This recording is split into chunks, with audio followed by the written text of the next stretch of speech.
దేశ అటవీ ప్రాంతాన్ని కార్పొరేటర్లకు కట్టుబెట్టే లక్ష్యంతో ఆపరేషన్ కగాన్ను కేంద్ర ప్రభుత్వం తలపెట్టి ఆదివాసీలపై ప్రత్యక్ష సైనిక యుద్ధం చేస్తూ అడవుల్ని నెత్తుట క్షేత్రంగా మార్చుతుందని వామపక్షాల ఆదివాసీల హక్కుల దళిత ప్రజా సంఘాలు నేతలు ఆందోళన వ్యక్తం చేశారు.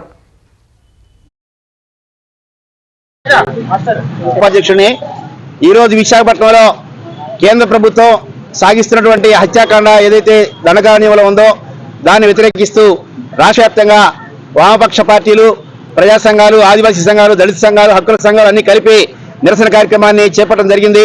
ఫిబ్రవరి 13వ తేదీ నాడు జిల్లా కేంద్రాల్లో రాష్ట్ర వ్యాప్తంగా నిరసన కార్యక్రమాలు ఇచ్చిన పిలుపుకి అనుగుణంగా ఈరోజు ఈ కార్యక్రమం ఇక్కడ చేయడం జరుగుతూ ఉంది. ఈ దేశంలో ఉన్నటువంటి కేంద్ర ప్రభుత్వం ముఖ్యంగా ఆపరేషన్ కగార్ పేరుతోటి అటవీ ప్రాంతాల మీద పెద్ద ఎత్తున దాడికి పూనుకుంటా ఉంది. అటవీ ప్రాంతాల మీద దాడికి పూనుకోవడానికి కారణం మావోయిస్ట్ అని పేరు చెప్తా ఉంది.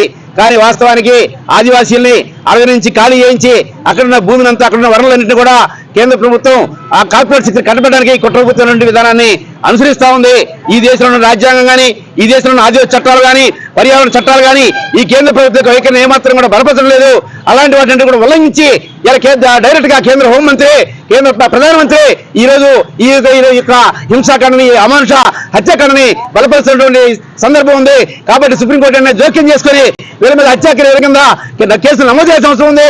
ఈ హత్యాకాండని బలపరుస్తున్నటువంటి ఈ హత్యాకాండని బలపరిచి 2020 నాటికి మేము మొత్తం కూడా ఆదివాసీ ప్రాంతాన్ని మావోయిస్టులు ఖాళీ చేస్తామని చెప్తున్నారు. వాస్తవం అది కాదు. ఈ దేశంలో ఉన్నటువంటి ఆదివాసీల్ని వాళ్ళ నివాస ప్రాంతాల నుంచి ఖాళీ చేయించే కుట్ర ఈ కేంద్ర ప్రభుత్వం చేస్తూ ఉంది. అక్కడున్న గనులన్నీ అప్పచెప్పడానికి కుట్ర చేస్తూ ఉంది. కాబట్టి మేము వామపక్ష పార్టీలుగా, ప్రజా సంఘాలుగా, ఆదివాసీ సంఘాలుగా, హక్కుల సంఘాలుగా, దళిత సంఘాలుగా దీన్ని మేము తీవ్రంగా ఖండిస్తున్నాం.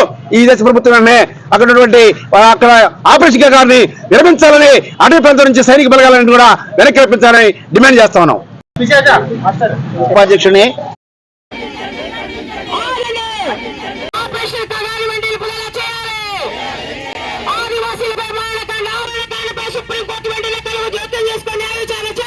సుప్రీంకోర్టు జోక్యం చేసుకొని న్యాయ విచారణ చేపట్టాలి. కార్పొరేట్ శక్తులు అప్పగించే